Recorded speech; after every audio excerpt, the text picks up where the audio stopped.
56회 변리사 시험 합격자 간담회 진행하고 있습니다. 지금부터 2차 시험에 대한 합격자님들의 노하우에 대해서 질문하겠습니다. 질문지는 전부 다 수험생분들께서 궁금해하시는 질문지로만 받았고요. 각 질문에 대해서 우리 합격자님들의 노하우를 물어보겠습니다. 먼저 2차 시험에서 공통 문제예요. 그러니까 민특상들이 다 해당되는 공통 문제. 첫 번째, 실제 시험장에서 난해한 문제나 안 나올 거라 생각한 문제가 나왔을 때, 당황한 문제가 나왔을 때 침착하려고 해도 보통 잘 되지 않는 경우가 많은데 어떻게 대처하셨는지, 요거 우리 창렬이부터 한번 답변 부탁드릴게요. 우선 저는 시험 들어가기 전에 기출 문제들을 대부분 보면은 문제 1번이 어렵거나 시간을 많이 잡아먹는 문제들 위주로 정해져 있더라고요. 그래서 아예 그냥 보기 전부터 1번은 어렵다라는 생각을 가지고 들어갔고, 그리고 애초에 문제 4번을 먼저 풀었어요. 4번을 풀고 나서 1번, 2번, 3번을 풀고, 4번은 대체로 쉬우니까 거기서 시간을 아끼고 1번에서 이제 그 시간만큼 더 쓰면서 심적 안정을 취했던 것 같습니다. 그리고 민사소송법을 올해 봤을 때 시험지를 보자마자 당황을 해가지고 이제 목차 같은 게 떠오르지 않았었는데, 그냥 일단 뭐라도 쓰자는 생각으로 대위소송 법적 성질 일단 쓰면서 생각하자, 그렇게 해가지고 좀 시간을 아꼈던 것 같습니다. 네. 되게 참고할 만한 걸 말씀해 주셨는데, 첫 번째가 역시 또 나오네요. 마인드 컨트롤. 그러니까 분명히 내가 모르거나 당황할 문제가 나올 것이다 라고 미리 좀 예상을 한 거, 그게 도움이 되게 될 것 같아요.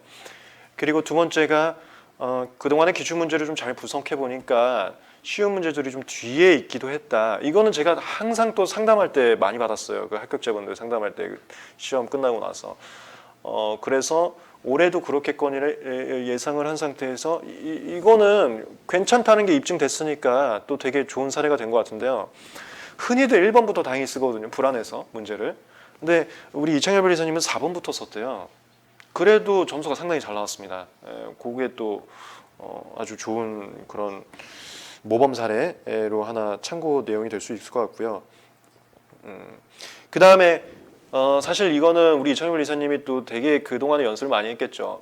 그 시험장에서 긴장이 되면 내가 목차를 잡지 않은 상태에서, 내가 연상이 되지 않은 상태에서 답안지를 쓰면은 정말 불안해요. 이렇게 쓰다가 내가 잘못 길을 잡지 않았을까라는 그런 불안감도 굉장히 많고요. 근데 우리 이창열 변리사님 그래도 쓰면서 그러면 좀 더 침착해져서 그 다음에 좀 길이 좀 떠올랐다, 이렇게 말씀해 주셨는데 이것도 참고하면 되게 좋을 것 같아요.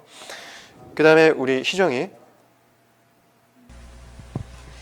저 같은 경우에는 모두가 모를 것 같은 그런 문제들을 다 제가 마주했을 때는 별로 당황하지 않았던 것 같아요. 왜냐하면 어차피 다른 사람도 다 모를 거라는 그런 이제 마음을 갖고 있었기 때문에 그때는 당황하지 않았지만, 올해 2차 시험을 예로 들면 선사이언스 판례 문제가 이제 나왔을 때 모두가 아는 논점이고 모두가 알고 있는데 그때 이제 저는 기억이 잘 안 나더라고요. 그 판례의 결론이.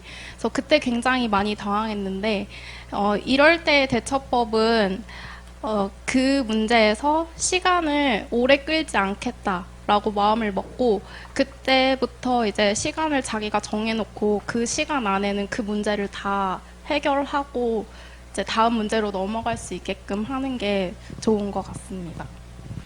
그렇죠. 정해진 시간 내에 네 문제를 풀어야 된단 말이에요. 그런데 당황한 문제는 시간을 많이 소요할 수밖에 없습니다. 그래서 그 당황한 문제 때문에 마지막에 너무 쉬운 문제, 이거를 못 쓰는 경우가 제일 억울한데, 우리 창렬이 같은 경우는 그래서 쉬운 문제를 먼저 쓰는, 사실 이것도 불안해서 우리가 시도를 못 해보는데 전혀 문제 없고 고득점이 나왔으니까 괜찮을 것 같고요. 그다음에 우리 희정이 같은 경우는 어떻게든 이걸로 인해서 시간이 너무 지연돼서 쉬운 문제를 못 쓰는 것을 막아야겠다는 걸 의식한 상태에서 타임 체크를 굉장히 많이 했던 것 같아요. 이것도 아주 좋은 거고요. 우리 제이기.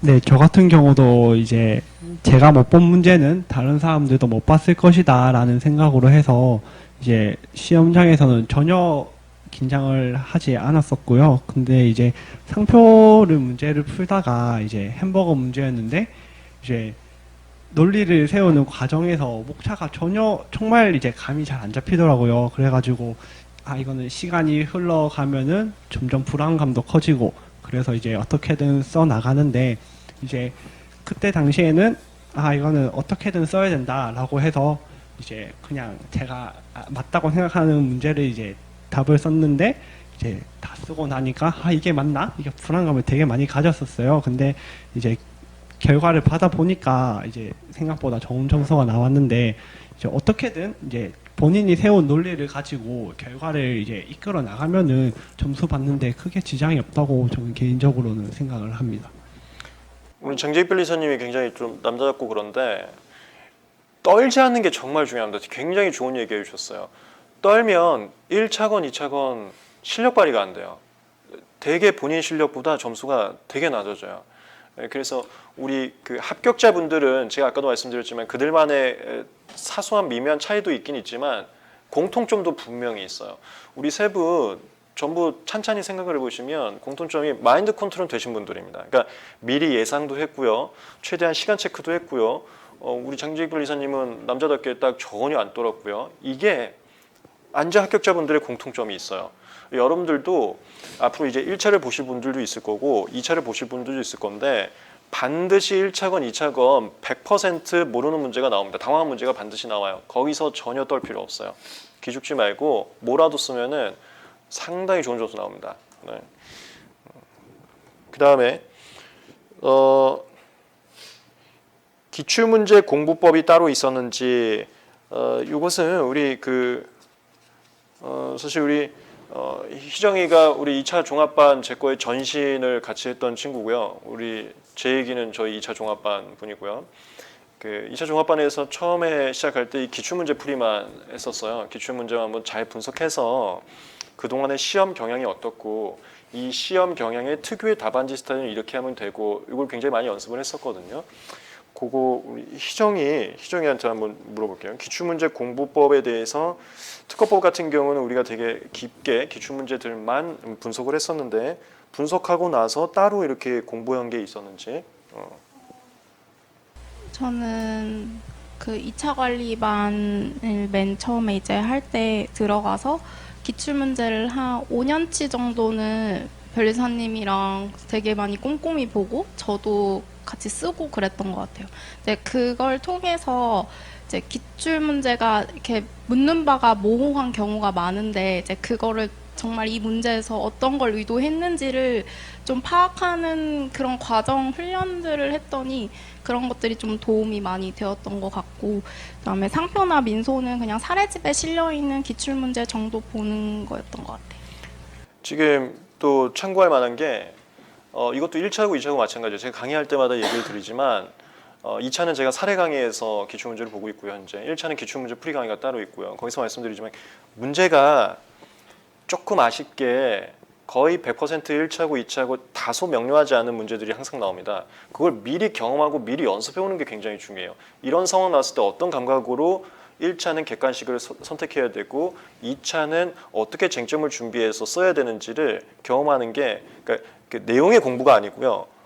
감각이라고 할까요? 그런 것들도 한 번쯤 연습해 보면 상당히 좋습니다. 그래서 우리가 이 시험을 합격하기 위해서 공부하는 게 정말 큰 게 첫 번째 그 마인드 컨트롤 끊임없이 하는 거, 두 번째가 이런 감각에 대한 연습하는 거, 그리고 마지막 세 번째 공부예요. 그러니까 공부가 다가 아니에요. 내용에 대한 공부가 다가 아니다. 다음 질문 넘어가겠습니다. 답안지 작성을 매일 했는지 아니라면 어느 정도로 했는지 요거는 세 분 변리사님께 한번 좀 다 여쭤볼게요. 먼저 우리 창렬이. 저는 답안지 작성을 주로 주말 GS 때 위주로 했고요. 평일에는 쓰는 거는 많이 안 했습니다. 이것도 우리 세 분 변리사님들의 저마다의 특징들을 좀 말씀드리고 싶더라고요. 우리 이창렬 변리사님 같은 경우는 스터디나 이런 것들을 이렇게 많이는 안 한 스타일이었어요. 안 한 스타일이었는데 제가 근처에서도 항상 봤었지만 뭐 민소나 이런 것들은 워낙 주변 친구들한테도 되게 잘한다라는 평가가 있었어요. 근데 보통은 많이 써야 잘하는데 우리 이창현 변리사님은 그냥 수업 정도만 했어도 충분히 이제 실력이 나온 케이스고요. 그 답안지 작성을 풀답안을 쓰진 않았는데 그 목차를 쓰면서 결론까지 짓는 것만 짧게 쓰는 거는 좀 많이 했던 것 같습니다. 네, 그래서 목차 연습은 또 계속해서 좀 많이 했던 것 같아요. 그러니까 이것도 좋아요. 그 풀답안 쓰는 분들도 있는데 그 내용에 대해서 그냥 목차하고 결론 위주. 그러니까 이 문제는 이 판례 이런 걸 자꾸 머릿속으로 상기하는 연습도 많이 하거든요. 그러니까 우리 이창현 변리사님이 그러니까 풀답안 이렇게 손으로 쓰는 거는 평상시에 많이 안 했어도 머릿속으로 상기하는 그런 것들은 꾸준히 했다고 하는 거고요. 우리 희정이는 전 답안지 작성은 동차 때는 거의 안 했던 것 같고 기득 때는 1월부터 제가 스터디를 시작을 했어요. 그래서 시험 거의 앞두고까지 계속 했는데 1, 2월 달은 2시간씩 매일 쓰고 이제 3월부터 5월까지는 한 3, 4시간 정도 매일 쓰고 그다음에 6월, 7월은 이제 한두 시간 정도 이제 그렇게 답안지 쓰는 연습을 계속 해왔어요.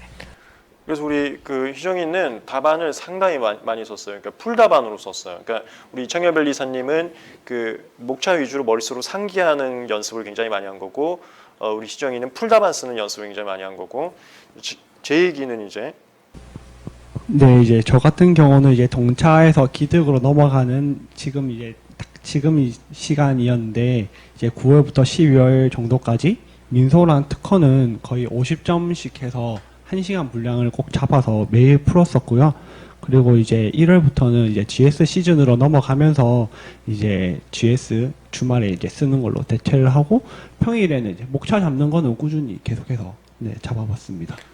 네, 그래서 이거 답안지는 아주 좋은 케이스예요. 그러니까 우리 이창현 변리사님은 머릿속으로 상기, 그다음에 희정이는 풀답안, 제 얘기는 이제 절반. 저마다 스타일이 좀 달랐거든요. 그래서 이것도 자기한테 맞는 스타일이 있다는 거예요. 그대로 하시면 돼요. 물론 그건 오해하면 안 되고요. 세 분 다 계속해서 문제는 많이 봤다는 소리예요. 문제는 평상시에도 많이 봤다는 건데 이 보는 게 혼자 봐도 되고요. 혼자 보기 힘들 때 하는 게 이제 스터디죠. 스터디가 우리 창렬이가 하는 것처럼 상기하는 것도 충분히 스터디로 할 수 있어요. 모여서 이렇게 질문하면서 할 수 있거든요. 그렇게 혼자 하건 스터디 하건 해서 하여튼 문제는 여러 번 봤다는 건 공통됐고요. 그걸 어떤 식으로 봤는지가 이제 저마다 좀 있었습니다.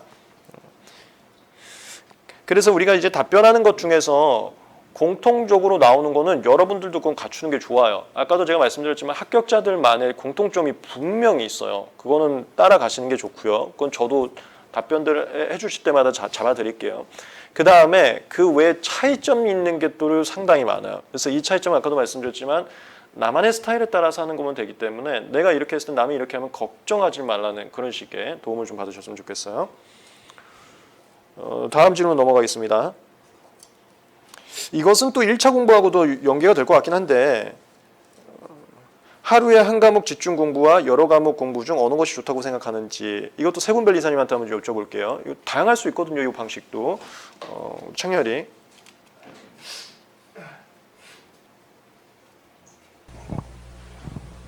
저는 우선 하루에 3과목씩 공부를 했습니다.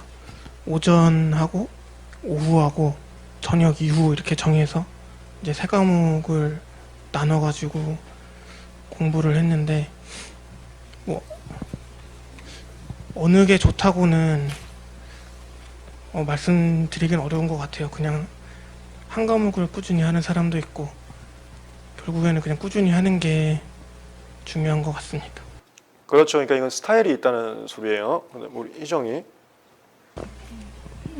저 같은 경우에는 아까도 말씀드렸다시피 모든 과목을 하루에 다 하는 스타일이라 1차 때도 그랬고 2차 때도 그랬고 최대한 이제 모든 과목을 하루에 반복해서 내용을 잊어먹지 않도록 노력을 많이 했던 것 같아요. 희정이가 1차도 그렇고 2차도 그렇고 하루에 모든 과목을 했더라고요. 그게 어떻게 보면 되게 쉽지가 않은 건데 아주 간담회에 딱 맞는 우리 세 분이에요. 그러니까 여러 스타일이 있는 것들에 대해서 다 잘 잡을 수 있을 것 같아요. 여러 스타일이 있는 고민거리는 고민이 필요 없다는 소리예요. 여러분의 스타일로 가면 된다는 거거든요. 아주 답변이 지금 좋은 그런 도움이 될 답변들이 많이 나오는 것 같은데요. 제 얘기. 네, 이제 저 같은 경우는 이제 하루에 3과목 정도씩으로 공부를 했는데 이제 민소랑 선택 과목의 경우에는 매일 시간을 할애하려고 노력을 했고 이제 특허가 이제 상표보다 양이 많았기 때문에 특허를 이틀 했으면은 상표는 하루 정도로 이제 시간을 할애해서 이제 꾸준히 계속해서 반복했습니다. 네. 그리고 세 분이 또 공통점이 있을 수는 있는데 민소가 양이 많아요. 그래서 민소는 거의 대부분의 분들이 매일 하십니다. 많이 하시고 그다음에 선택이 패스페일이 되긴 했지만 그래도 너무 안심하시면 안 돼요. 당연히 패스가 되겠지라고 안일하게 생각하시면 안 되기 때문에 선택도 나름 좀 하시는 것 같고요. 그다음에 이제 특상을 좀 나눠서 매일 할 수도 있고 아니 뭐 격일이나 3일에 한번 이렇게 할 수 있고 그랬던 것 같습니다. 다음 질문 넘어가겠습니다. 글씨체와 가독성 그리고 답안지의 전체적인 인상 그리고 답안지의 양이 중요하다고 생각하는지 이렇게 세 가지 질문이에요. 글씨체와 가독성 이건 그냥 글씨체죠. 가독성이라는 게 그다음에 답안지의 인상 인상이라는 게 뭐 여러 가지 의미가 있을 수 있을 것 같은데 질문 주신 분이 뭐를 인상이라고 했는지 사실 정확하게 우리가 이해를 못했어요. 우리 변리사님들이 생각하신 바를 그냥 말씀을 드릴게요. 인상. 그 다음에 양이 우리 변리사님들한테 한번 잘 들어보세요. 올해가 조금 아쉬웠지만 특상이 실무형 문제 딱 한 번 하고 끝나버린 해였습니다. 그래서 올해만 특상이 2시간 20분을 줬었어요. 2시간 20분을 주다 보니까 저는 하여튼 합격자분들하고 제일 많이 아마 상담하거나 카톡을 하거나 이런 강사들 중에 한 명이라고 자부할 수 있는데 올해 제가 깜짝 놀란 거예요. 우리 그 시험을 보시고 온 분들이 너무 많이 쓴 거예요. 제가 이렇게까지 많이 썼다고 들은 해가 한 번도 없었어요. 전부 다 무슨 26장, 5장, 7장 이건 저는 상상할 수 없는 분량이거든요. 근데 그렇게 쓰고 왔다는 거예요. 그래서 그 많이 쓰는 게 올해 유독 많이 썼는데 과연 그게 점수 차이에 있어서는 어느 정도 영향이 있었을까를 한번 우리 변리사님들도 몰라요. 모르는데 본인 케이스만 말씀을 해주실 겁니다. 본인 케이스에. 네, 우리 책렬이부터 글씨체, 인상, 양. 저는 우선 글씨체에 있어서 동차 때부터 굉장히 악필인 게 스트레스였는데요. 글씨체가 어느 정도 중요하다고 생각을 합니다. 그래서 올해 수험 공부하면서 그 백간고시체라는 책을 사가지고 하루 20분씩 그걸 공부를 했고요. 그 초성을 크게 쓰면 가독성이 높아진다고 하는데 막상 또 초성을 크게 쓰는 거를 노력을 해도 그 습관이 되기가 어렵더라고요. 그래서 결국에는 그걸 내가 어떤 모양으로 쓰는 게 중요한 게 아니라 펜을 어떻게 잡느냐가 중요했던 것 같아요. 그 펜 잡는 방법만 고치고 어느 정도 고치면은 엄청 이쁜 글씨는 안 나와도 가독성이 높은 글씨체가 나오는 것 같습니다. 그리고 답안지 양에 있어서 제가 이제 민소에서 말씀을 드리자면은 모든 과목에는 어느 정도 양의 최소값이 필요하다고는 생각을 하는데 제가 이번에 민소를 한 16.5에서 17페이지 사이에 썼는데 그래도 점수가 67점을 받았거든요. 그래서 그 양보다는 답을 맞추는 게 중요하다고 좀 더 그런 생각이 좀 들었습니다. 참고로 60초는 거의 만점 받았다는 겁니다. 그러니까 초고수 점수인 거거든요. 그게 제가 하여튼 특상은 굉장히 많이 썼고 20분이 늘어나 보니까 굉장히 많이 썼고 민소도 엄청 많이 썼었어요. 근데 지금 딱 16페이지, 17페이지 정도로 거의 다 맞은 점수를 받았다는 거 이게 굉장히 참고할 만한 것 같더라고요. 그러니까 오해하시면 안 돼요. 많이 쓰는 걸 우리가 그러지 말라고 얘기하는 게 아닙니다. 그러니까 많이 써야만 점수를 받나 이걸 오해하지 말라는 소리예요. 제가 그 시험을 보시고 오신 분들한테 한번 궁금해서 물어봤어요. 어떻게 그렇게 많이 쓰냐? 내가 지금 올해 처음으로 그렇게 많이 썼다는 걸 느끼게 됐는데 어떻게 했냐니까 공통점이다 이거였어. 절박했다. 내가 이게 1년에 한 번뿐인 시험인데 모든 걸 다 쏟고 뭐라도 더 쓸 수밖에 없는 그런 절박한 심정이 너무 셌다라고 얘기하는데 그건 아주 맞는 거예요.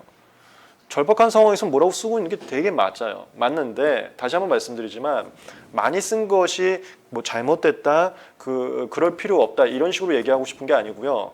많이 써야만 하는가 이거에 대해서만 잡고 싶은 겁니다. 왜 그러냐면 우리가 저마다 필속이 있어요. 자신의 글씨체가 필속이 있단 말이에요.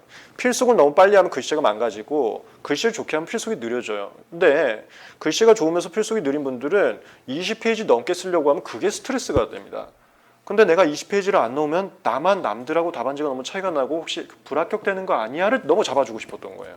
그래서 17페이지만으로도 그 법은 보통 우리가 70점을 만점이라고 보니까 만점에 가까운 점수가 나왔다 얘기해 주셨고, 그 다음에 우리 창렬이가 되게 또 좋은 얘기 해줬는데, 누군지 모르겠는데 창렬인지 다른 친구인지 모르겠는데 우리 인스티제이 독서실에 백광고시를 누가 기부하고 왔어요. 그 우리 독서실에 있거든요. 그런 글씨체 연습도 이 과정 중에 한 달을 좀 알았으면 좋겠어요. 그러니까 제가 아까도 말씀드렸지만 우리는 단순히 내용을 공부한다만 하질 않아요. 그거 오해하시면 안 돼요. 뭐 내용을 정리하고 이론 정리하고 이론을 이해하고만 하는 게 아니고요. 뭐 마인드 컨트롤 이런 글씨체 연습 다양한 걸 하고 있습니다. 그걸 알아주시면 좋겠고, 그다음에 되게 또 좋은 얘기 해주셨는데 펜잡이 이게 사람마다 또 다 다릅니다. 그래서 어떤 분은 펜에다가 여기 고무 박힌 위치도 달라요. 고무 박킹을 하시는 분도 있고 안 하시는 분도 있고 하시는 분도 위치마다 다른데 이것도 자기만의 스타일이 나와야 돼요. 그런 거. 그다음에 희정이 글씨체, 인상, 양. 저의 경우 글씨체를 수험생활 때 고민해 본 적은 없었던 것 같고요.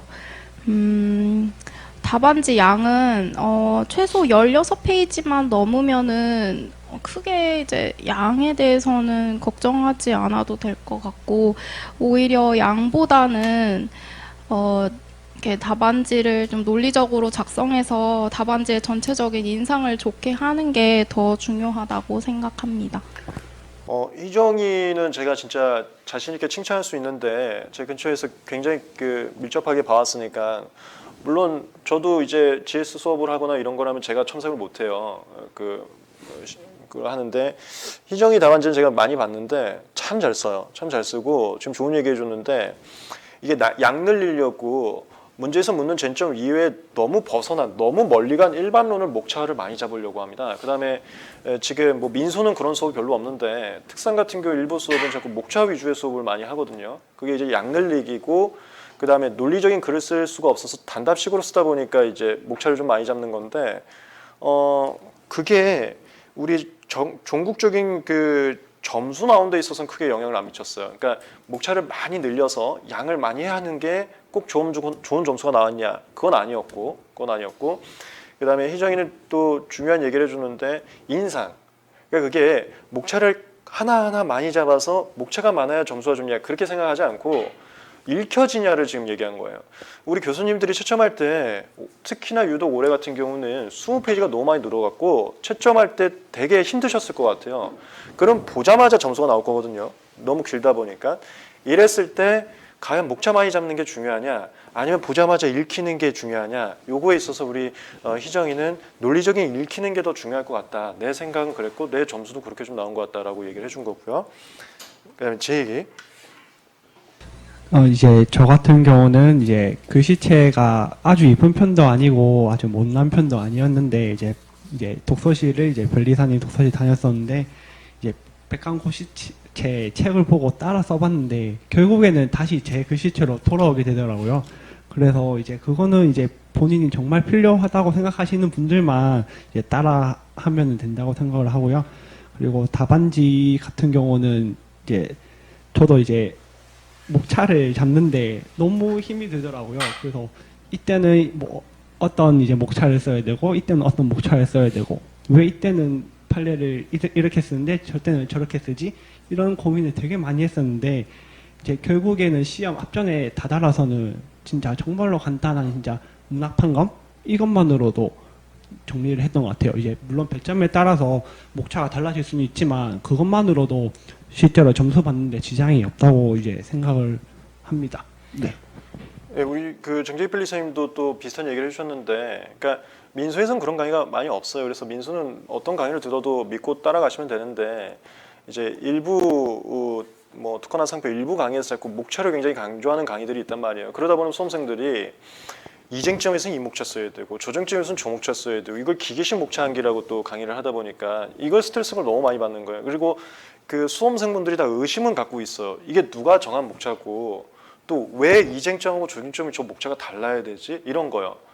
그걸 굉장히 의심을 많이 하는데 수업을 그렇게 하니까. 그러니까 수업을 특허법이나 상표법에 대한 내용 전달이 아니고 논술을 위한 이해 전달이 아니고 그냥 기계식으로 이쟁점 나오면 이목차 써서 이렇게 하니까 처음에는 따라가다가 계속 의심을 품고 나중에는 하여튼 이게 의미가 없다라고 깨달았다는 그런 느낌이죠. 그래서 비슷한 얘기인데 답안지의 전체적인 인상이 쭉 읽히냐. 그러니까 어쩔 수 없이 우리 시험은 논술이거든요. 논술이라는 것은 자신의 견해를 피력하는 거고 피력한다는 것은 처음부터 끝까지 일관성 있게 흐름이 간다는 소리거든요. 이러면 교수님이 되게 금방 읽힙니다. 그러니까 저도 채점을 이렇게 많이 해보진 않지만 우리 희정이 답안지 굉장히 많이 봤다 했죠. 몇몇 답안지는 제가 봐요. 그리고 지금 제가 하고 있는 2차 종합반은 제가 다 채점을 하고요. 보면 비슷하게 썼어도 읽히는 답안지는 채점 시간이 굉장히 적어요. 금방 채점합니다. 그런 거 따로 빼놓는다고요. 따로 빼놔서 일단 점수 주고 가는 거예요. 나머지 안 읽히는 게 이건 오해하지 마세요. 교수님들이 꼭 이렇게 한다는 건 아니고요. 나머지 안 읽히는 건 채점하기도 시간이 너무 오래 걸려요. 그런 거는 의미 없는 건 나오면 다 빵점이에요. 제가 간접적으로 교수님들이 계속 들은 것은 자기가 원하는 목차 안 쓰면 다 빵점 준다고 합니다. 이게 일부 강의에서는 쭉 굽고 0.5점, 쭉 굽고 0.5점 하니까 목차 많을수록 좋은가 보다 오해를 하시는데 제가 들은 교수님들은 단 한마디도 그런 말씀 안 하셨어요. 빵점이다. 그래서 올해 대표적인 게 26페이지 써서도 40몇 점 나오신 분들이 굉장히 많아요. 그래서 인상에 대해서는 공통적으로 좀 얘기해 주신 것 같고요. 글씨체도 정확하게 말씀 안 해주셨지만 저도 그렇게 생각하고요. 이건 당연히 중요해요. 방금도 말씀드렸지만 교수님이 채점이 분하시면은 주관적 채점이다 보니까 점수가 충분하게 안 나올 수도 있어요. 그래서 글씨체는 혹시라도 자기가 조금 애매하다, 가독성이 조금 떨어진다 하면 연습해 보시는 거가 좋지 않을까 이런 생각이 좀 들어요. 그 다음에 좀 시간이 좀 많이 지나고 있는데 빨리빨리 좀 진행하겠습니다. 나머지 거. 다음 질문. 이거는 간단하게 그냥 단답식으로 물어보고 넘어갈게요. 어떤 펜을 썼고 공부할 때 리피심 한 개를 얼마나 썼는지. 한 개를 얼마나 썼는지는 공부를 얼마나 했냐, 얼마나 썼냐 이런 걸 좀 질문하신 것 같은데 간단하게 단답식으로 제가 여쭤볼게요. 우리 책유리부터. 저는 사라사 0.7 썼고요. 리피심 한 개를 얼마나 썼는지는 잘 모르겠습니다. 그러니까 이게 뭐냐면 이게 그걸 갖다가 수집하는 그런 성격이 있어요. 저도 그랬거든요. 이거 리필심을 많이 있으면은 그 뭔가 위안이 되는 게 있어요. 안 버립니다. 그런 거 질문한 것 같은데 그거는 이제 뭐라고 해야 될까? 저처럼 이제 수집강 그런 사람들은 이제 구애받는 거지. 우리 이제 이창현 변리사님 같이 이제 난자 나온 사람들은 이건 필요 없다 이렇게 한 거고요. 그 다음에 0.7 많이 써요. 0.7이 제가 봐도 필속이랑 가독성에 있어서 딱 좋은 것 같아요. 0.7이. 0.5는 필속이 잘 안 나올 수 있어요. 그거 연습을 좀 해보시고요. 희정이. 저의 경우에는 동차나 기득되는 비전 엘리트 UB 205 0.5mm 썼는데 이거는 답안지 6개 정도 쓰면 한 펜을 다 쓰는데 근데 리필심이 없고 이 펜이 언제 닳을지를 제대로 모른다는 단점 때문에 이제 30대는 사라사 클립 본체에다가 에너겔 0.7mm를 끼워서 썼고 이거는 답안지 한 3개 정도 쓰면은 다 쓰는 것 같아요. 그리고 이것도 되게 좋아요. 지금 딴 제품에다 딴 펜 넣었잖아요. 이 자기만에 맞는 게 있어요. 그리고 아까도 얘기했지만 고무도 막 집어넣거든요. 이거 자기만의 볼펜 만드시는 분들도 있어요. 그것도 연습해보세요. 그런 분들도 많으니까 제 얘기. 이 펜이 되게 사소한 부분일 수가 있는데 저도 이제 신경을 되게 많이 쓴 타입이라서 이제 Z 스트림 1.0을 쓰는 때도 있었고 에너겔 0.7을 쓰는 때도 있었는데 이제 Z 스트림 펜대에다가 이제 에너겔 심을 이제 넣고 또 이제 엔젤 그립을 써본 경험도 있고 이제 앞에 이게 손가락이 아파서 고무 부분을 바꿔서 쓴 적도 있고 이렇게 해서 저만의 펜을 이제 만들어 썼는데 이제 본인한테 맞는 펜을 빨리 찾으시는 게 더 중요하다고 생각합니다. 그렇죠. 하여튼 펜은 필속하고 필체를 생각해서 본인한테 맞는 거 잡으면 돼요. 그리고 뭐 어쨌건 다른 제품에 이렇게 호환도 많이 하시니까 그것도 생각하시면 되고. 다음 질문. 동기 중에 동차 뭐 생동차나 분유농차, 생동차는 진짜 1년 만에 붙으신 분들이 있고 분유농차는 이제 1차 한번 떨어졌다가 다음에 1차, 2차 같이 붙으신 분들이 우리가 흔히 이제 학원가에서 그렇게 부르는데 생동차나 분리동차가 몇 명이나 되는지, 동체를 하려면 1차 시험은 어떤 커리큘럼을 공부하면 좋을지. 요거 저희가 정보가 아직 다 수집된 건 아니에요. 그리고 지금 동기분들끼리 열심히 이제 모임은 하고 있겠지만 연수 가서 이제 본격적으로 많이 알게 되거든요. 그래서 아는 정보 내에서 우리 변리사님들께서 말씀을 드릴게요. 우리 청년일부터. 우리 희정이. 제이기. 예, 일단 저는 이제 많은 분을 뵌 건 아닌데 생동차분은 한 분도 없으셨고 부진정 동차분 한 분 계셨거든요. 이제 그분도 이제 변리사님 아시는 분인데 이제 되게 복과목에 대한 이해도가 높았다고 하더라고요. 이제 그래서 제가 그런 동차가 아니라 가지고 네, 어떤 커리큘럼으로 공부하면 좋을지는 추천을 못 드리지만 확실한 거는 동차분들이 엄청 적다는 거는 확실한 것 같습니다. 동체가 뭐 할라치면 할 수는 있겠죠. 할라치면 할 수 있는데 이렇게 많은 비율은 아닌 거고요. 이것만 조심하세요. 동체를 하려고 무리하다가 1차 떨어지면 아무것도 아니게 되거든요. 2마리 토끼 잡으면 무조건 좋습니다. 근데 다 놓치면 무조건 제일 안 좋으니까 그 적정선에서 이제 여러분들이 모험을 거시는 거예요. 모험을 거시는 거고. 그다음에 우리 제이가 얘기했던 그 부진정 동차분은 제가 어떻게든 저한테 모셔갖고 이제 강의도 시키고 이렇게 하려고 삼고초를 하고 싶은데 그분이 우리 게시판에다가 수기 쓰신 분이에요. 1차에서 민법 다 맞았다고. 민법 다 맞았다는 저도 그분한테 처음 봤어요. 그러니까 지금 제 얘기도 얘기했지만 그분이 이제 과가 기억이 안 나네요. 과가 기억이 안 나는데 법을 그렇게 재밌어하고 한 번 들으면 그냥 이해가 된대요. 주변 분들이 다 그렇게 얘기했어요. 뭐 재수 없는 건 아니고요. 이건 사람의 그 성향에 따라서 있어갖고 주변 분들이 다 칭찬했어요. 너무 잘한다고. 그래서 기본적으로 법을 좀 재밌어하고 이걸 리갈 마인드라고 하는데 그런 논리적인 사고를 평상시에 해오던 분들은 이게 너무 잘 맞을 수가 있습니다. 그런 분들은 결론이 내가 예상한 거하고 정답하고 같은 분들이 있어요. 그런 분들은 이제 좀 잘 되고요. 그다음에 커리큘럼은 글쎄요. 그러니까 저희들이 이제 아는 정확한 생동차분이 없으니까 직접적으로 말씀드릴 수는 없지만 이제 뭐 그냥 제 얘기를 하자면 우리가 이제 변리사를 한번 준비해봐야겠다라고 미리 생각하는 분들이 있어요. 그러니까 생각하자마자 그 공부를 시작하는 게 아니라 학교 다닐 때 한번 이런 거 한번 생각을 해볼까 이 정도. 특히 남자분들은 군대 갔다 와서 한번 해볼까. 근데 요즘 분들은 또 군대에서 또 생각을 하더라고요. 그렇게 했을 때 이제 본격적으로 휴학하기 전에 조금 만들어 놓으면은 동차에 도움이 많이 되지 않을까. 저 같은 경우는 이거 시험 준비하기 전에 이제 2차 과목 중에 유기화학은 이미 완성이 돼 있었어요. 저희 전공 과목이니까 이미 돼 있었거든요. 그런 식으로 하면 좀 생동체 보다 더 괜찮지 않을까 싶고요. 1차 시험은 어떤 커리큘럼인지는 그냥 기득하고 똑같이 가시면 되는 거예요. 기득하고 똑같이. 그러면 일반 분들은 기득하고 똑같이 가면 힘들어 하시죠. 근데 그게 되시는 분들은 또 되는 것 같아요. 그 정도. 그 다음에 생동은요. 마지막으로 이것만 더 말씀드릴게요. 생동은 어차피 기득분들하고 똑같이 가시는데 기득분들처럼 모든 걸 외울 수는 없어요. 모든 걸 공부할 수는 없어요. 그래서 생동을 접근한다면 전략적으로 가는 거죠. 유명한 쟁점들. 그거 위주로 좀 하는 거. 그런 것도 도움이 될 것 같아요. 네, 됐습니다. 그 다음에 다음 질문. 이건 일단 우리 제 얘기한테만 물어볼게요. 2차 종합반과 같이 함께 공부하는 것에 대한 장점이 어떤 것으로 생각하는지. 우리 이제 제 얘기가 2차 종합반이니까.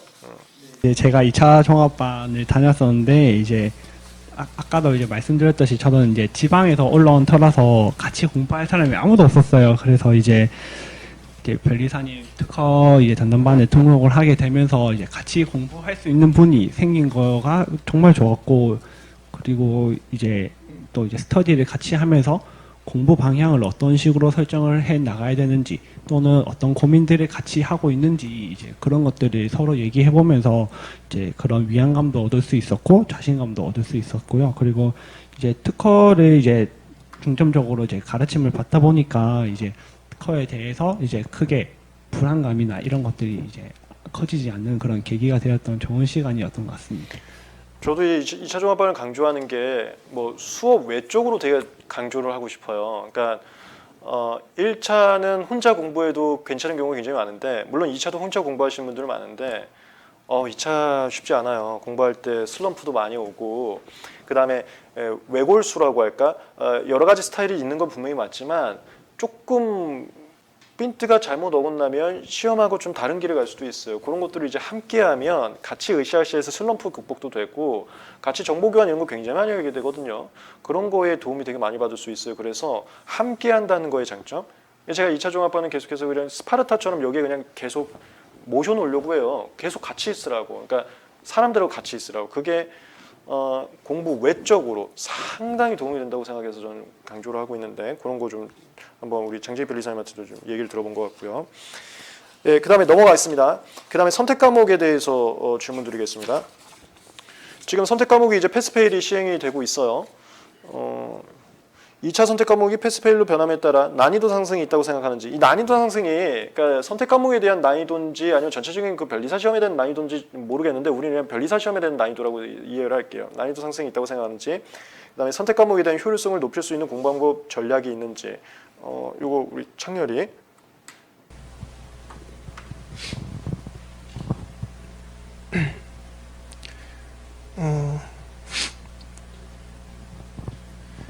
패스페일로 막 체감상 그 3법의 난이도가 상승했다고는 잘 못 느끼는데 심리적으로 이제 선택 과목에 점수가 안 들어가고 3법으로 이제 합격자를 정하니까 심리적 압박감은 좀 더 컸던 것 같아요. 그리고 대신에 옛날에는 선택 과목 고득점이면 합격하기 쉬웠는데 이제는 그게 사라졌으니까 사람들이 비교적 민소에 더 많이 시간을 투자를 한다. 약간 그런 게 있는 것 같고요. 선택 과목에 대한 효율성을 높일 수 있는 방법으로는 사람들이 이게 패스페일이 돼가지고 공부를 굉장히 안 해요. 굉장히 저도 그랬고 이게 더 계속 뒤로 미루게 되더라고요.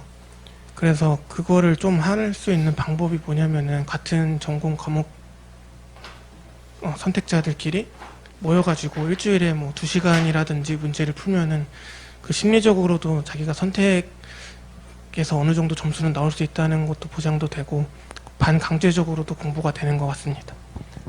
아주 좋은 말씀 해주신 것 같아요. 패스페일 되면서 제가 또 상담을 받아보니까 진짜 안일해졌어요. 그래서 지금 2차 분들이 대다수가 제 질문해보면 선택을 지금 안 하세요. 내년 1월이나 2월부터 한다고 말씀하시는 분들이 많거든요. 근데 저는 그런 분들 말씀하실 좀 불안한 거예요. 괜찮을까? 이런 불안감. 그래서 패스페일이 됐다고 해서 너무 놓으시면 안 됩니다. 오이시험을 받으면 되긴 하지만 너무 놓으시면 이게 발 잡을 수가 있어요. 그래서 우리 창렬이가 얘기한 것처럼 스터디를 좀 해서라도 좀 끌고 가는 거, 그런 것도 굉장히 도움이 될 것 같아요.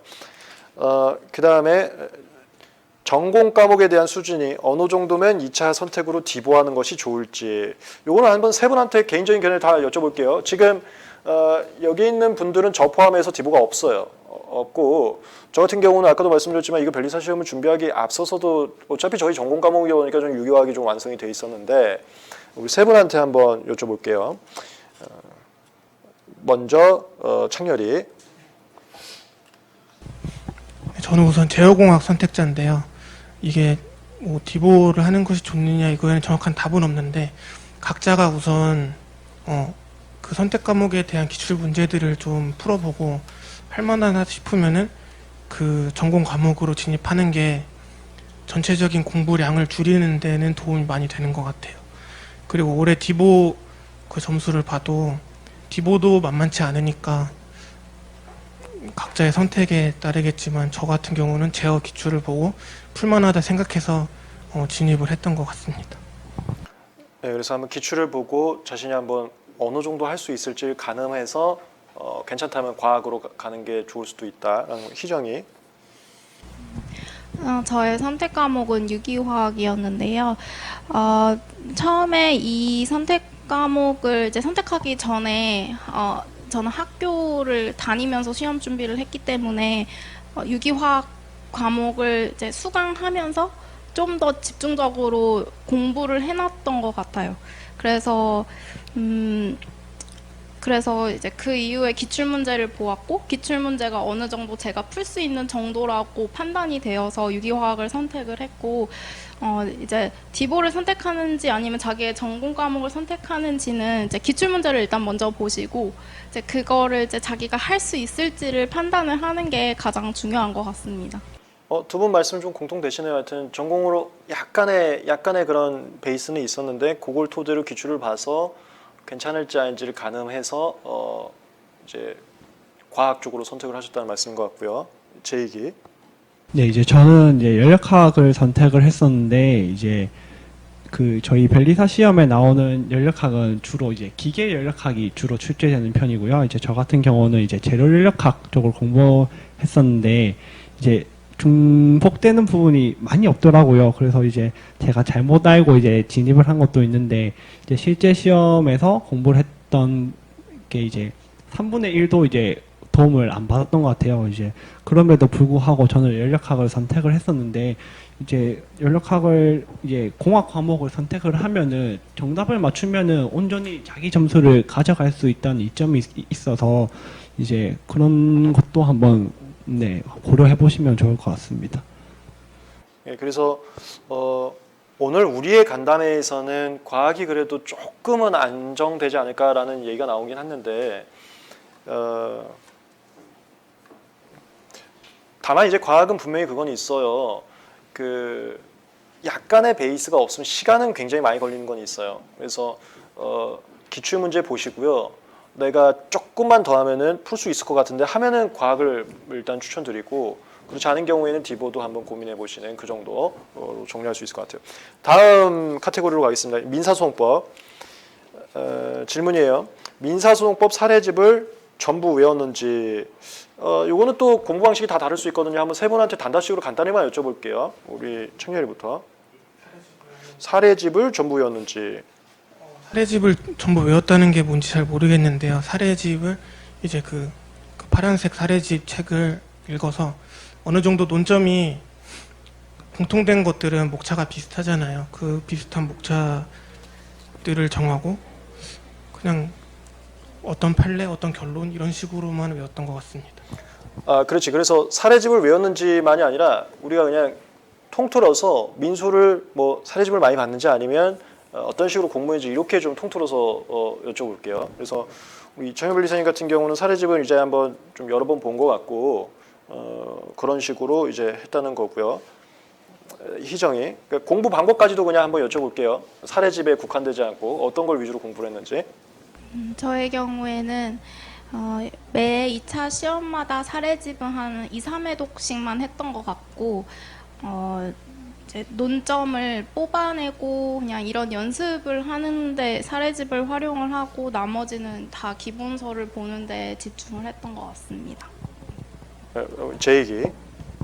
네, 이제 저도 이제 기본서랑 사례집을 둘 다 봤었는데 이제 비중은 기본서가 조금 더 많았던 것 같고요. 이제 사례집도 끝까지 이제 시험 직전까지 계속 반복 회독하면서 이제 공부를 했었는데 딱히 외운다는 생각으로는 공부를 하지 않았습니다.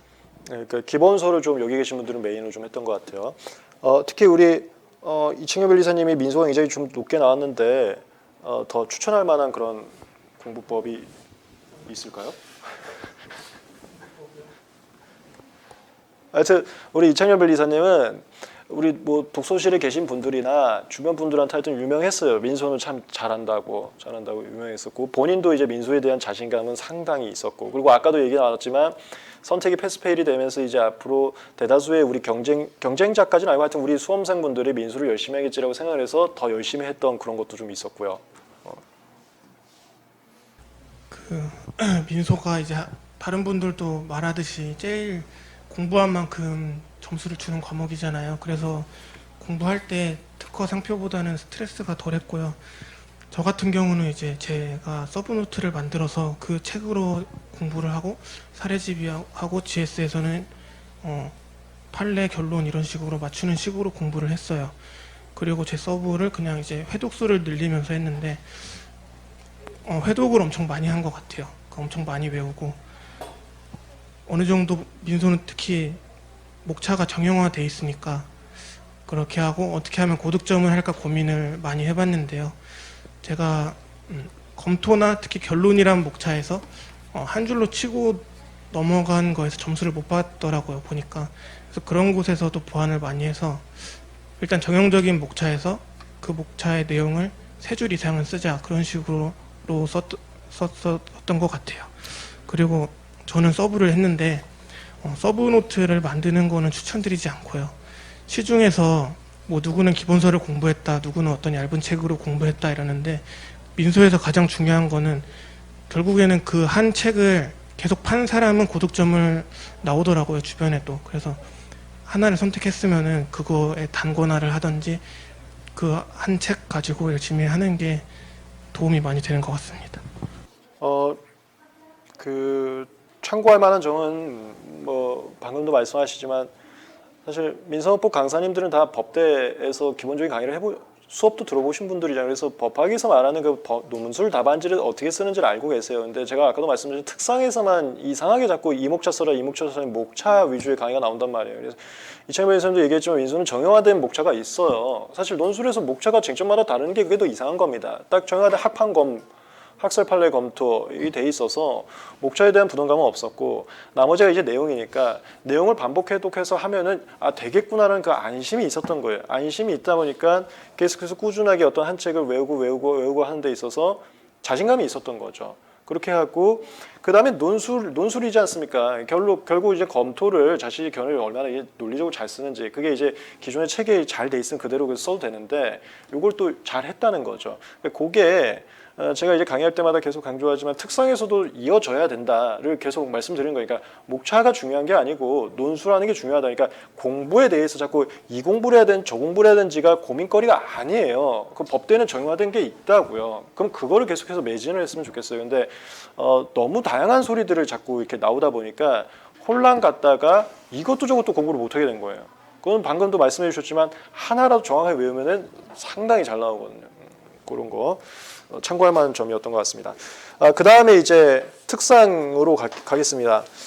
남은 시간 안에 좀 빠르게 하고 하겠습니다. 좀 시간이 길어졌는데 일단 다음 질문, 특허법 고득점 답안 작성 티. 우리 이거는 그 시간상 한 분씩한테만 제가 여쭤볼게요. 우리 희정이한테 특허법 고득점 답안 작성 팁.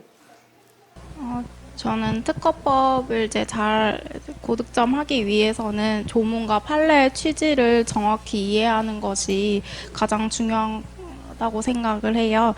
그래서 저는 다른 이제 변리사님의 수업만 거의 들어왔기 때문에 변리사님의 그 2차 답안 작성 방법 그대로 공부를 했고, 뭐 다른 거는 거의 안 했던 것 같아요. 그래서 그냥 그 자료들을 보면서 최대한 답안지의 전체적인 인상이 좋게끔 하려고 논리적으로 이제 답안지를 쓰려고 되게 노력을 많이 했던 것 같아요. 그래서 결국에는 취지를 또 그러니까 처음부터 1차 공부할 때부터 이제 조문과 판례의 취지를 정확하게 이해하는 것이 제가 볼 땐 제일 중요한 것 같습니다.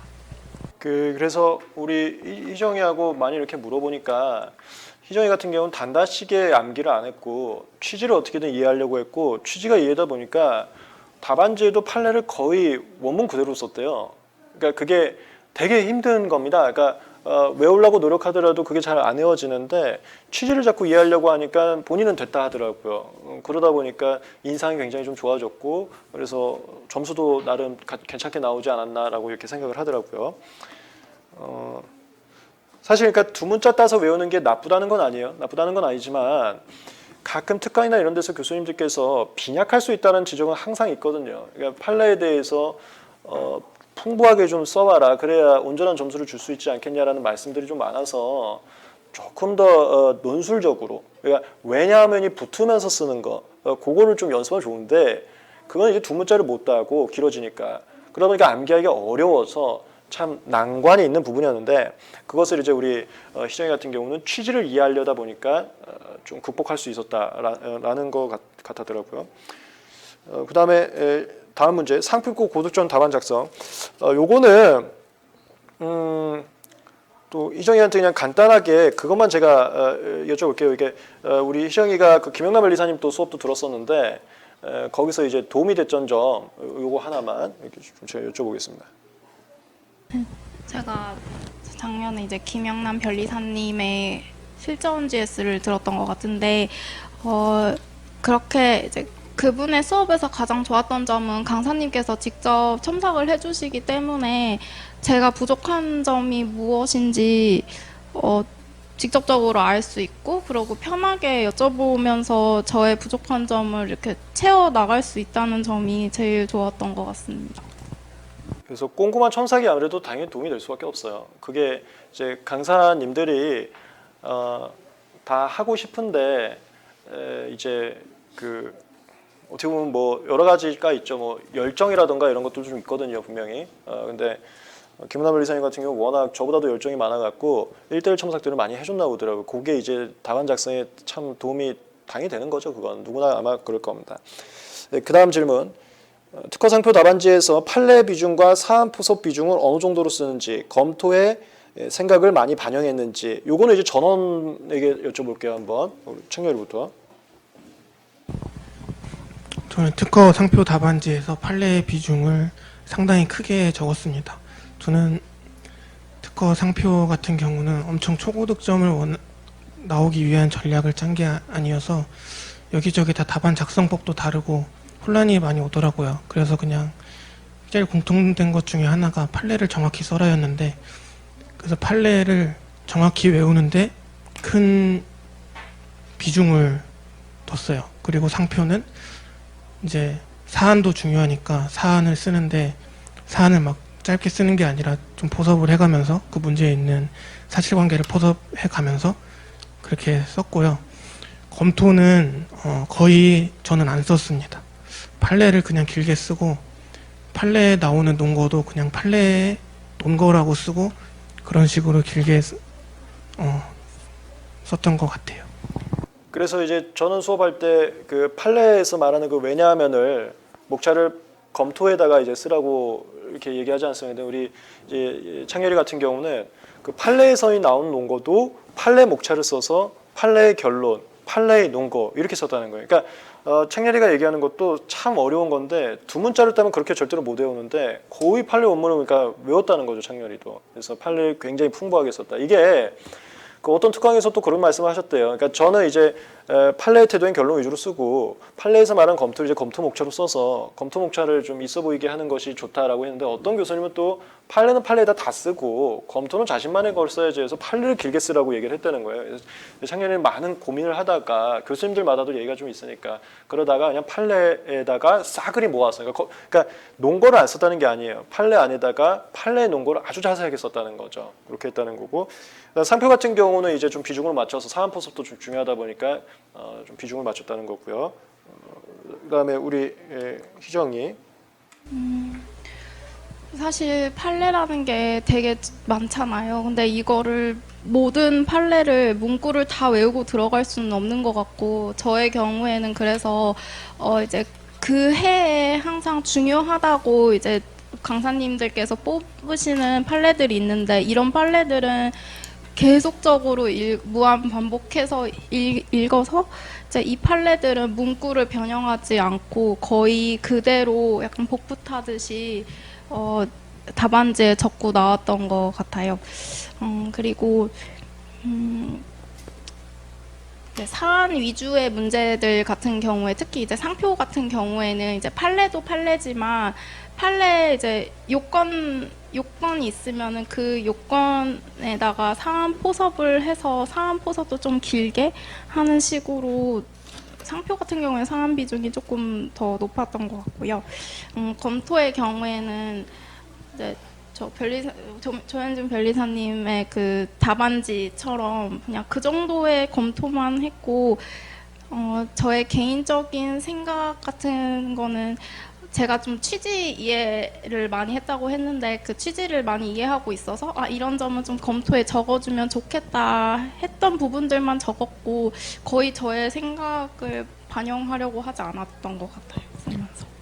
그래서 우리 이셔희 같은 경우는 올해 이제 그 1번이 침해 금지 권학 차이점이랑 선사용권 요거였고 2번이 이제 분할 출원 취지 표시랑 부당 이득 반항, 3번이 권리 소진이었는데 이게 전부 다 우리 사례집하고 GS에서 했던 거거든요. 그거를 제 답안하고 거의 똑같이 썼대요. 그러니까 상당히 그 취지 위주의 이해 위주의 하다 보니까 그걸 외우는 게 많이 버거워하시던데 다른 분들은 그거를 됐다 하더라고요. 그래서 그대로 붙여서 쓸 수 있을 정도까지 됐다고 얘기를 하더라고요. 그래서 이제 그렇게 되면은 이제 판례를 좀 많이 쓰고 또 검토도 풍부하게 이제 썼던 거죠. 그렇게 제 얘기는 네, 이제 저는 특허 같은 경우는 이제 판례에다가 여러 가지 논거들이 있는데 이제 일부 논거는 판례에다가 적고 결론을 내리고 또 나머지 이제 조그마한 다른 논거들은 검토에다가 다시 조금 빼는 식으로 써가지고 그런 식으로 저는 분석을 해서 썼던 것 같고요. 그리고 판례가 아무래도 비중이 조금 더 크긴 했는데 상한 포섭도 저는 중요하다고 생각을 해서 이제 특허에서도 저는 상한 포섭을 조금 자세히 적는 식으로 했고 상표 같은 경우는 상한 포섭이 아무래도 가장 중요하다고 생각을 해요. 그래서 이제 판례보다는 상한 포섭 위주로 크게 이제 적용하려고 노력했고 상표 같은 경우는 이제 검토를 이제 치지 말라는 얘기가 되게 많았는데 이제 올해 같은 경우는 저는 이제 실무형 문제를 하면서 시간이 조금 남았기 때문에 검토 논거를 한 줄이라도 조금 더 쓰려고 저는 답안지에 적었거든요. 그래서 이제 조금 뭐 0.5점이나 조금 0.3점이나 조금 더 받았던 결과가 됐지 않나 싶습니다. 그래서 지금 우리 세 분은 다 판례를 좀 상당히 좀 깊이 있게 잘 쓴 거고요. 그리고 우리 이창엽 이사님 같은 경우도 검토를 이제 안 썼다는 건 아니고 판례에다 판례 논거를 써서 점수가 이창엽 이사님도 괜찮게 잘 나왔거든요. 그래서 그거는 편하게 선택하셔도 될 것 같아요. 하여튼 이게 한번 학원가에서 논란이 있었거든요. 논거를 판례는 결론 쓰고 검토에 따로 쓸 건지 아니면 판례에다가 판례를 아주 길게 쓸 건지 이게 좀 있었는데 괜찮았던 것 같아요. 다 점수는 괜찮았거든요. 둘 다 썼는데 그걸 어떤 식으로 형식적으로 뽑아서 쓰는지의 문제는 크게는 안 갈렸던 것 같아요. 그리고 그게 사실 다음 질문하고도 우리 제이가 마지막에 얘기한 게 다음 질문하고도 좀 연계가 되는데 학원 자료에만 의존했는지 아니면 자기의 답안을 구축했는지 이게 어떤 의미인지는 저도 질문이 좀 이해되더라고요. 그러니까 방금 제 얘기도 많았는데 뭐 어디서는 뭐 검토를 쓰지 말라 이런 얘기가 있는지 없는지 전 모르겠는데 그건 법대에서 기본적으로 맞지가 않는 태도입니다. 제가 아까도 말씀드렸지만 민사소송법은 고민을 안 하잖아요. 여기 다 법대에 기본적으로 하신 분들이 강의를 하기 때문에 법대에서 기본적으로 쓰는 논 스타일을 하고 있어서 그렇게 되는데 특허와 상표도 법이거든요. 그러면 합한검이란 말이에요. 그게 논술이란 말이에요. 근데 그거를 가르치는 것 때문에 이런 질문이 나온 것 같아요. 그래서 학원의 강사의 GS에만 의존했는지 아니면 자기만의 답안을 구축했는지 자기 이 윗질문하고도 연계되는 거니까 비슷한 질문인 것 같아요. 자기만의 검토를 좀 쓰려고 했는지 강사와 다르게 이건데 우리 세 분은 뭐 어쩔 수 없이 저랑 계속 특허를 강조를 많이 하다 보니까 논거를 좀 써라 이런 걸 굉장히 얘기했고요. 그래서 창렬이도 판례 굉장히 깊이 있게 잘 했고요. 그다음에 이정희는 거의 그대로 외웠다고 하고 제 얘기도 열심히 잘했었거든요. 그래서 그 느낌이 상표에도 좀 녹아났을 것 같아요. 상표에도. 그래서 저마다 조금씩은 다 자기 스타일이 좀 있었지 않았을까 이렇게 됐고요. 그다음에 이제 마지막 질문입니다. 이것도 이제 세 분한테 다 한번 좀 여쭤볼 건데 답안지 작성에 있어서 쟁점, 판단 기준, 결론을 자세하게 논술해서 인상이 좋게 쓰는 거. 그러니까 이게 그 의미 없는 목차들을 너무 많이 하는 게 아니라 해당 쟁점에 대해서 목차를 민사소송을 합한검으로 단순화시키는 거, 형식화시키는 거.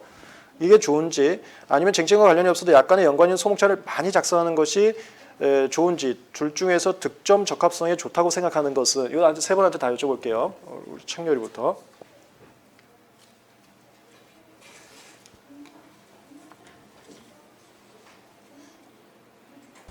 저는 우선 소목차를 많이 작성하는 거는 안 썼고요. 일단 목차를 특허 상표 같은 경우도 최소화하려고 노력을 했어요. 그런 이유 중에 하나가 뭐 누구는 소목차 많이 해서도 점수 잘 나왔다고 하고 누구는 그냥 간단하게 했는데도 점수 잘 나왔다고 하는 거 보면은 어떻게 보면은 합격에는 큰 지장이 없을 것 같다는 생각을 했고 저 같은 경우에는 목차를 많이 같은 쟁점인데 어떤 GS는 이 목차 다른 GS는 저 목차 다르게 하는 게 상당히 스트레스를 많이 받아서 그냥 나만의 목차를 간단하게 최소한으로 정하고 거기서 그냥 격가지로 조금씩 목차를 추가하자 이런 식으로 썼고 결과적으로 점수는 잘 나왔고 득점 적합성이 어느 게 좋은지는 제가 막 함부로 말을 못할 것 같고 저는 간단한 목차로 썼습니다. 그래서 이게 되게 중요한 것 같아요. 아까부터도 그 하나의 흐름이 있는데 그냥 이거대로 공부하는 거, 그러니까 왔다 갔다 하지 말고 하나를 쭉 공부하는 거, 이게 상당히 도움이 되신 것 같은데, 근데 하여튼 민수와 다르게 특상에서는 자꾸 같은 쟁점인데도 여기서는 이 목차를 쓰라고 저기서는 그걸 쓰지 말라 그러고, 근데 쓰라고 한 목차도 이해가 안 되니까 어느 하나도 온전하게 이제 공부를 하지 못할 것 같다 해서 그냥 차라리 민소처럼 하겠다라는 그런 생각이 있었더라고요. 그래서 판례도 하나의 그냥 통으로 이렇게 길게 쓰고, 그러니까 목차를 굉장히 그냥 단순화시켜서 내가 내 공부하겠다라고 마음을 잡은 것 같고, 점수는 나쁘지 않게 나왔고요. 여기 좀 다들 법 과목들은 민수는 초고도 좀 나왔고 법들도 다 50이 넘었으니까, 그래서 뭐에 휘둘리지 말고, 그러니까 목차를 많이 쓰는 게 나쁘다는 게 아니에요. 그쪽으로 가면 그걸 계속 공부를 하는데, 다만 이제 그쪽의 장점은 그 이유가 없다는 거예요. 여기서는 이 목차를 썼는데 여기서는 이 목차를 안 쓰고, 이게 논리적이지 않다는 거예요. 그러면 이제 공부의 흐름에 방해가 되거든요. 그런 것만 없으면은 그것대로 공부해도 좋고,